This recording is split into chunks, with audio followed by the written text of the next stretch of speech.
Pero kayong mga media na dating galit na galit kay Marcos, ngayon halos simurin niyo na ang puwet ni Marcos. Hindi ako naniniwala na tinatakot kayo. Naniniwala ako na may mas malalim pa kayong dahilan. Dahil ayaw ninyo ang mga Duterte, dahil ayaw ni Pangulong Duterte at ng mga Duterte ang mga oligarkong may-ari ng media. I-report natin sa kapulisan, agad-agad. Kasi alam nyo, delikado ho ito. Baka mamaya pag nanggulo sila dyan, alam nyo naman ugali ni Trillanes, di ba? Hindi, ugali lang naman yun. Wala naman ko sinasabing siyang gagawa. Naku po ay nakikiusap na wag po natin aawayin ang ating mga kapulisan. Sila po ay naandito upang maging mapayapa. Hindi po tayo tulad ng mga teroristang NPA na makakaliwa na nanggugulo. Tayo po ay susunod sa batas. Ako po ay naandito personal dahil sa ginawa ni Senator Bato. Si Senator Bato ay nagpunta dito upang bumoto para sa tama. Ano po yun? Ang palitan ang one-ball professor na si Senator Soto bilang Senate President. Naandito siya hindi upang i-acquit si VP Sara Duterte, ngunit yung tama lamang. Dahil naniniwala po ang bawat isa sa atin dito na si VP Sara Duterte ay hindi po guilty sa anumang pinaparatang nila. Sa katunayan, natutuwa po ako na naandito na ang impeachment dahil dito mako-cross-examine na natin ang mga sinungaling na pinresinta ng Kamara. Halimbawa na lamang po si Madriaga. Alam naman po natin ang isang taong katulad ni Madriaga na alam natin na puro kasinungalingan lamang ang mga pinaparatang. Kung makikita ninyo yung mga comparison nila, may picture ni VP Sara Duterte, malapit na daw kay VP Sara Duterte. Pero si Franco Mabanta, na niyakap pa ng ating Pangulo, hindi daw kaibigan.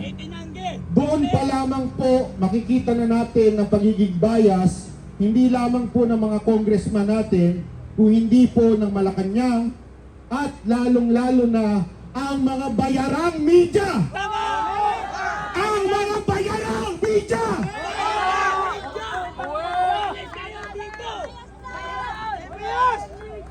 Lagi nilang pinagmamalaki na ang mga media daw ay profesional. Tama kayo, profesional na mga bayaran. Kami po naandi dito at wala ding isa makakapagsabi na binayaran kami ng kahit sino man. Kami po ay naandi dito dahil mahal namin ang aming bayan. At doon lamang kami sa tama. Mantakin ninyo, kaliwat kanan na ang nagte-testify laban sa ating Pangulo. Pero kayong mga media na dating galit na galit kay Marcos, ngayon halos simurin niyo na ang puwet ni Marcos. Ano yun? Dalawa lang yun eh. Bayad kayo o baka naman tinatakot kayo. Hindi ako naniniwala na tinatakot kayo. Naniniwala ako na may mas malalim pa kayong dahilan. Dahil ayaw ninyo ang mga Duterte, dahil ayaw ni Pangulong Duterte at ng mga Duterte ang mga oligarkong may-ari ng media. Naandito ako upang ibalik natin sa kamay ng taong bayan ang tunay na bansang Pilipinas. Nakakaawa na po, hindi po ba kayo naaawa? Kaliwat kanan na lumalabas na pagnanakaw. Hanggang ngayon, para tayong okay lang. As long as buhay kami. Ganun ba yun? Paano yung mga kababayan natin niloloko? Paano yung mga kababayan natin halos araw-araw wala nang makain? Bakit? Abay, nagpa-party pa yung mga opisyal natin. Ang kakapal ng mukha. Tapos tayo okay lang?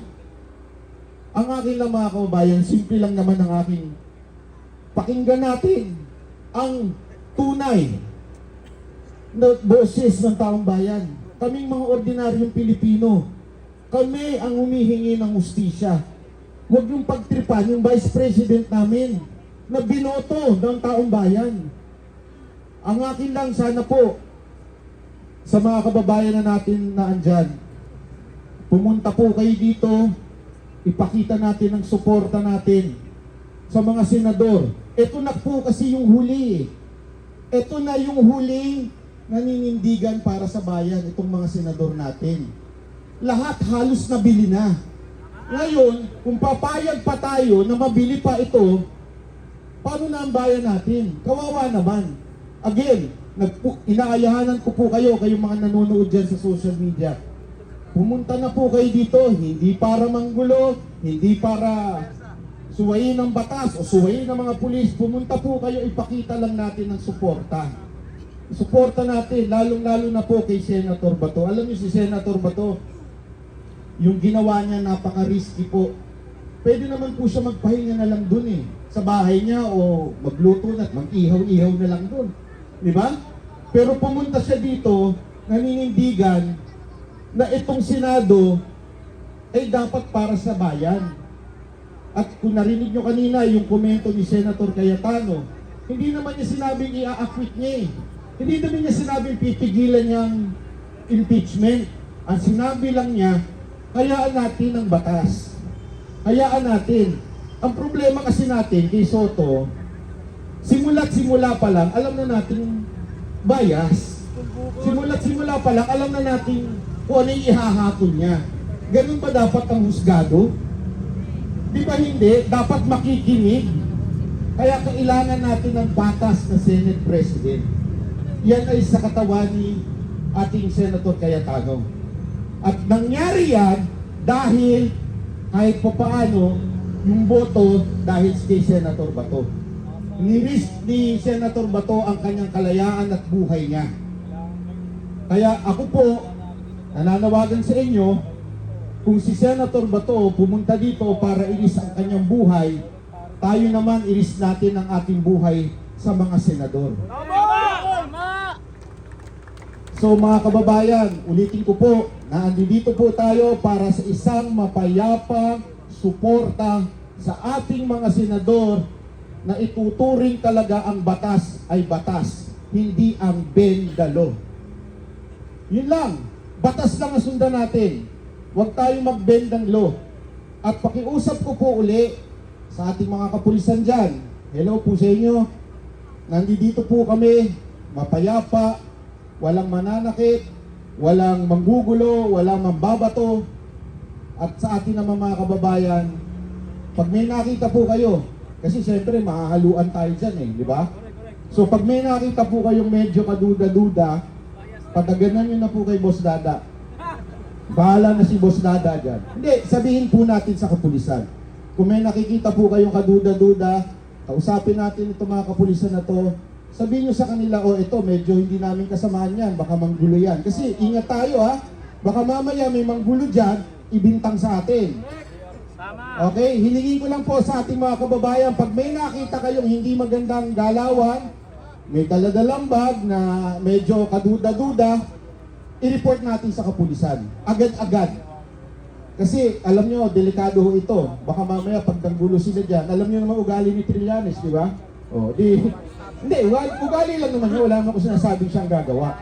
Pero alam mo naman si Trillanes iba ang galawan yan So mas mabuti pa, sana na pag may nakita na kayo, isumbong na natin kagad. Kakampi natin ang mga pulis na to. Okay po ba? At panghuli, sa mga kababayan naman natin dyan,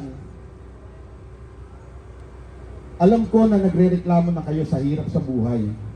Pero walang magagawa yung reklamo ninyo hanggang hindi kayo sumuporta sa magbabago sa ating bayan. Yan po ang Senado. So, pumunta po kayo dito. Maraming salamat po. Mabuhay ang Pilipinas. Ako po si Banat Bay. Okay, maraming salamat po, Banat Bay. Ang ating susunod